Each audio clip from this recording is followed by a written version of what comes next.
Welcome back to Danny's Media. Now, ladies and gentlemen, Citizen TV news gang journalists have also decided that they are not going to defend the government of President William Ruto while Kenyans are suffering across the country of Kenya on the ground under the leadership of President William Ruto, whereby if you missed yesterday Thursday news gang, then I want you to take your time and watch this video so clearly until the end so that you can understand what is happening across the country of Kenya within the political space, as we are remaining with less than 13 months for us as voters in this country of Kenya to face different candidates ahead of 2027 general election. But before we proceed, allow me to address something here.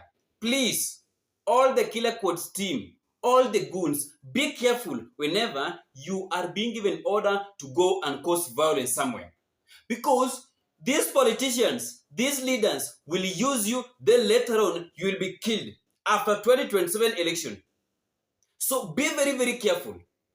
Whereby to make it once, all these Killer Quads team, Mara goons, these are just Kenyans that are idle.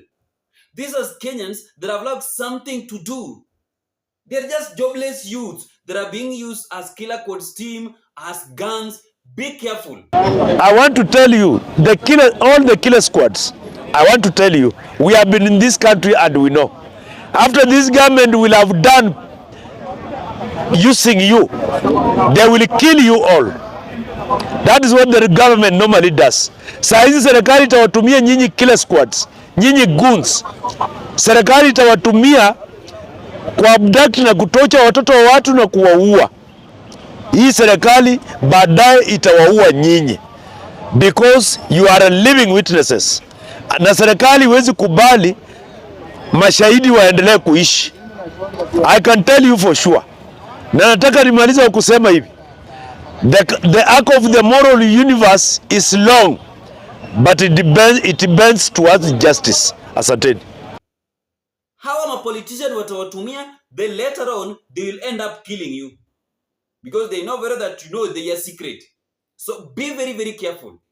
And please, other youth that are planning to involve themselves into the political affairs, be careful, because the day that IEBC will officially announce that 2027 campaign are officially kicked off, things want to be okay within the political space in this country of Kenya. I'm telling that one for free. Be careful. Whenever you are being used by this politician to go and cause chaos somewhere, be very, very careful, ladies and gentlemen, because this time round, things won't be okay within the political space across the country of Kenya on the ground. Let us watch the video together, my great viewers. But before we do that, ensure that you like the video. We like the video, you automatically shows us your support on what I'm doing on this platform. Thank you so much for that support of the like and also subscription. Let us watch the video together, my great viewers. Singapore has one official residence of the president, and it has no official residence for prime ministers. Prime ministers operate from their private homes. So we want to be like Singapore, but we're coming with a fiscal discipline of Zaire, those days, where you put lodges all over. I think it's just a question of priority. This is another unnecessary project. Oh, there is an airstrip that is coming up in the middle of a forest, right? Complete with its own elephants in the room.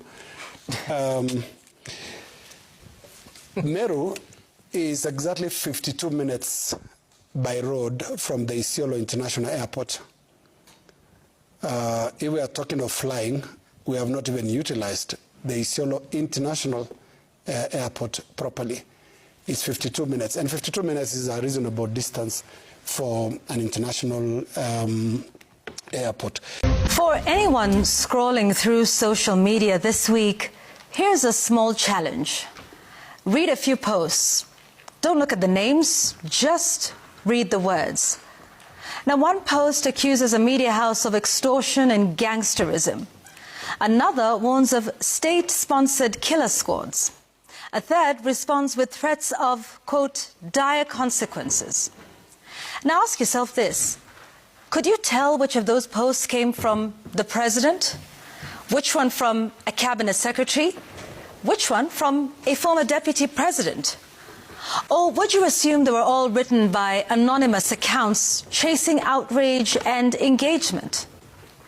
You see, somewhere along the way, our leaders stopped communicating like statesmen and started posting like influencers in a never-ending online feud. And that should concern all of us, because leadership is communicated not just through decisions, but through language. Words matter, not because leaders should speak in polished diplomatic cliches while the country burns. Passion certainly has its place. I mean, disagreement is healthy. Robust political debate is essential in any democracy. But there is a difference between robust disagreement and perpetual provocation. There is a difference between accountability and antagonism. And there is certainly a difference between political leadership and performative online combat. Social media, as we all know, rewards the quickest insult, the sharpest clapback, the most outrageous accusation. The algorithms don't reward nuance. They reward engagement. And outrage travels far faster than reason. The problem is that our leaders seem to have accepted those rules. Every disagreement becomes a public spectacle. Every criticism becomes a personal attack. Every response must be harsher than the last. The line between governing and content creation is becoming dangerously blurred. And if those occupying the highest offices in the land begin speaking exactly like the loudest voices in the comments section, who then sets the standard? Who models restraint? Who demonstrates that authority is measured not by volume, but by judgment? And not in caps either. This matters because political language is contagious. You see, citizens borrow cues from leaders. And if leaders insult, supporters will insult louder. If leaders threaten, supporters will escalate further. If leaders abandon civility, why should anyone else preserve it? Perhaps this explains why our public discourse feels increasingly angry, increasingly suspicious, and increasingly impossible. We've normalized a politics in which every conversation must end with humiliation of the other person, rather than persuasion.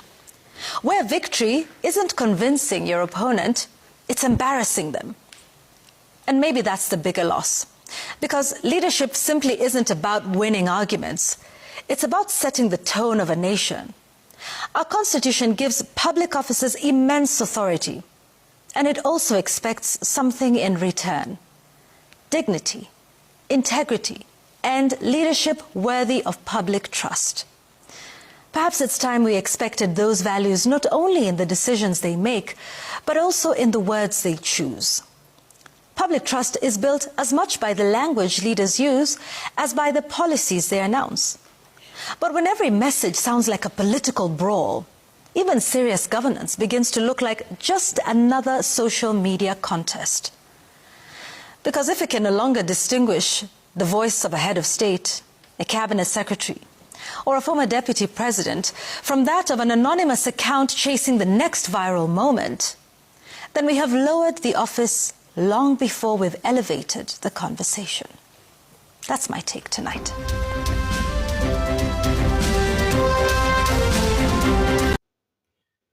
So that is what is happening right now within the political space in this country of Kenya as we are approaching 2027 general election, so that we can face different candidates on the ballot box. Whereby this time round, tafadhali wananchi wa Kenya, let us not vote because of handout. Let us stop this issue of sympathy voting and handout voting. Don't elect someone because he has a lot of money, because he's dishing out a lot of money. No. The reason why these leaders are wafanyangi kazi is because of us. During the campaign, they normally give us money. Instead of selling their agenda to us, we normally demand money first. 200 bob, 1,000 bob. And that is the reason why hawafanyangi kazi. How do you expect someone to work yet invested on that job? Si anataka profit. So the reason why our MCAs, our MPs, our governors, our senators, our women rep, our president hawafanyangi kazi vizuri is because that hii maneno ya handout, hii maneno ya kupeana pesa, hongo, mara nini ili umpigie kura. How do you expect that person to go and work for you? He must first of all return in his money. So hii maneno ya handout, maneno ya nini should stop in this country of Kenya. Please, my fellow Kenyans, let us vote responsibly, or else we will keep on going to the streets to protest so that the government of the day can listen to our demands. If we can't vote wisely, we need to vote. We need to stop this issue of recycling bad leaders. After every 5 years, tunawarudisha tu. We complain during the work, during election, we vote them again. We vote for them again. Sometimes Kenyans deserve the leadership that is happening right now, because we are the problem. Hey, sometimes Kenyans normally deserve the leadership that is happening right now, this bad leadership, because how can you vote for that bad leader? Then you expect him to do a good job. Yet, we have so many people outside here that can also try to occupy those public offices. Tunaendanga maandamano ku make sure that the government inatusikiza, because there is a communication way that the government of Kenya, of William Ruto, normally had. Whenever they see Kenyan citizen protesting, that is the time that they normally realize that, oh, things are not okay with Kenyans on the ground and we need to do 1, 2, 3. Whereby, without going to the street, the government will think that things are okay with us. So if we don't want to continue going to the street after every 5 years, then let us stop this issue of recycling these bad leaders. Let's end this issue of money campaign, handout, sympathy voting. Mtu anakuja anakulilia, mimi unichague tu, mkinini atio, hata mkinichagua sina haja na salary. No, those are just strategy of winning your heart. Nani atakwambia ati ana haja na salary yake? Tuache hizo upuzi bwana. Tuache hizo upuzi, wapenzi watazamaji wa Daniz Media. Tukutane kwa video itakayofuata, wapenzi watazamaji. Bye bye.